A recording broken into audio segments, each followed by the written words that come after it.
From headbutting the referee to the villain who loves kicking balls. Yeah, your actual balls. These are the most notorious NBA villains of all time. This dude headbutted the referee and kicked a cameraman. Maybe Rodman was just trying his new kicks because Shaq really loves them. The Worm is worth being first on this list. Because, like a true villain, his resume is full of him receiving elbows and punches from his opponents. Well, being a hot dog in a sandwich of two bowls is quite a good one too. He gave Shaq a hug. How sweet is that? Chicago Bulls defense falling asleep and everybody turning. He delivers a headache to Karl Malone. Malone's going all out as he runs the floor. They both kick each other a little bit. So, basically, Rodman is the guy that you always want to be your teammate because you will curse him when he becomes your enemy. Well, even cursing Rodman didn't affect the spell that he was casting, because his power as a villain is not giving a hard punch or a sharp elbow into his opponent's body. That's only a decoy. His superpower lies in his ability to penetrate the mind and get into his opponent's skin, to the point that they cannot control their emotions. Oh boy, they got Barkley. You know, maybe that was that shot Charles was talking about, but When it was his time on the Pistons as one of the bad boys, the Worm's silliness can only be seen on the court.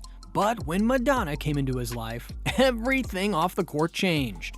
The pop superstar introduced him to the world where piercings and tattoos are crazy like his haircuts.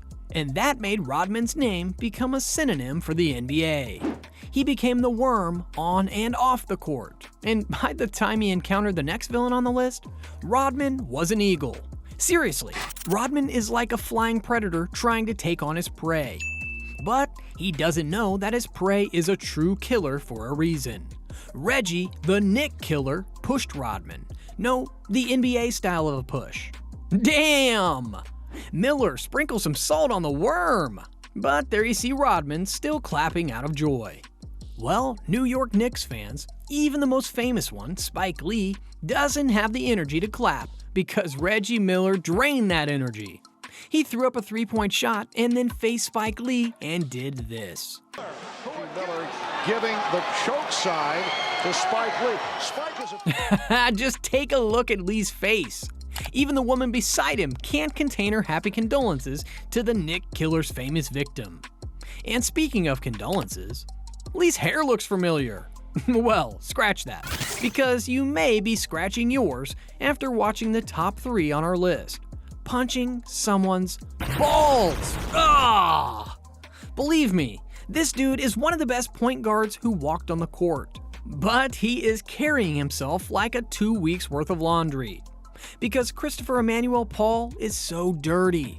To the point that if you look at CP3's resume, you can see a lot of his games from college to the NBA were full of nuts and balls punches. Even Kevin Durant's tarantula didn't survive. Kevin Durant just hurt himself. Well, if Miller is a clutch player, Paul is a crotch puncher. And his talent didn't end up there, because just like Rodman, CP3 can wrestle too. And who's better to try his newfound SmackDown skill than his close friend LeBron James? Damn! He maybe did that to John Cena. Cena exploding into the ring. The controversial John Cena. But Grayson Allen did this to Grant Williams. It was Summer League, and the Bears were fighting the Celtics. And suddenly, Grayson Allen, if you're gonna look at him, he's ready to say sorry to Williams, using his forearm in Williams' head. Just listen how angry the commentators are towards Allen. Just get him out of this game now. But you will get angry after seeing his most devilish act. It was the third quarter, and Thomas stole the ball, and this is what happened. I mean, come on, Grayson. Look how dirty and...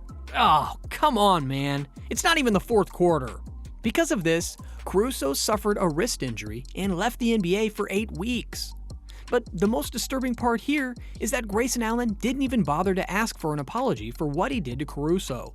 Take a look at him. He's still smiling. Can someone give this guy a lesson?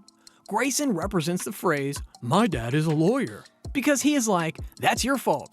If you're not playing basketball, that won't happen to you.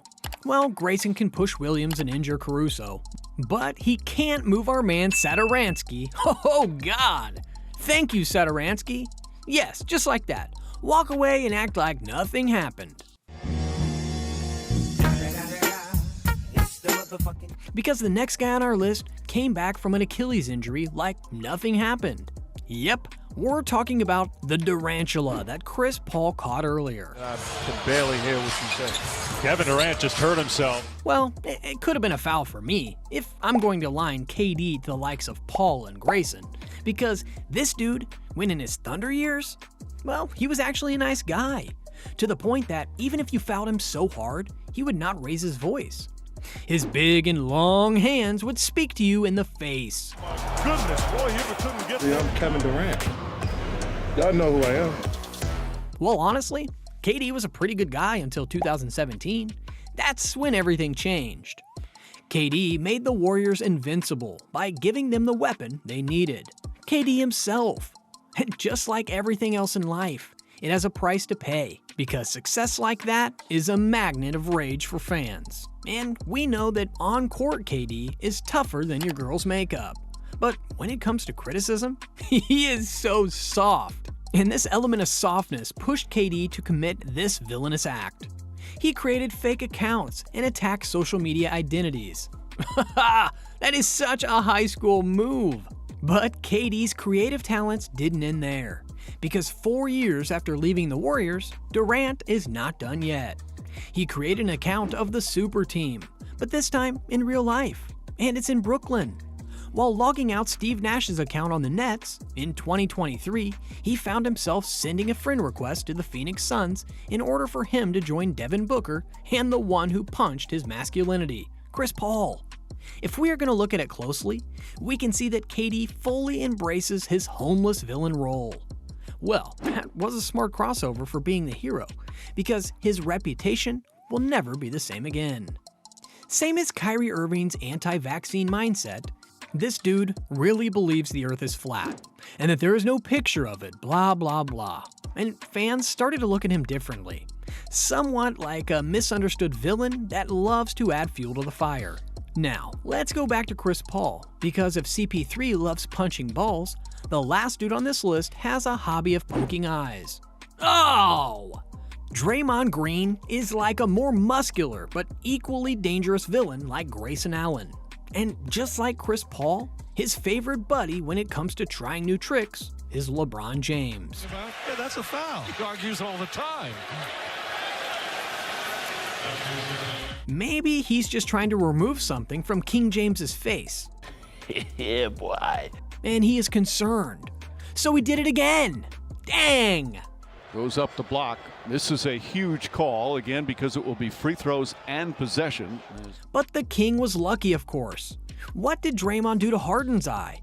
He poked it out until he left a fingerprint on it. Oh my God! Dre, that is an iris scan, not a fingerprint scanner. But Green is not only good at poking eyes. His personality, too, is rubbing people the wrong way. And even Kevin Durant, the villain himself, cannot hold the darkness that Draymond Green's character has for him. He flew away to Northern California just to get away from Dre's ugliness. I mean, Dre's ugly treatment.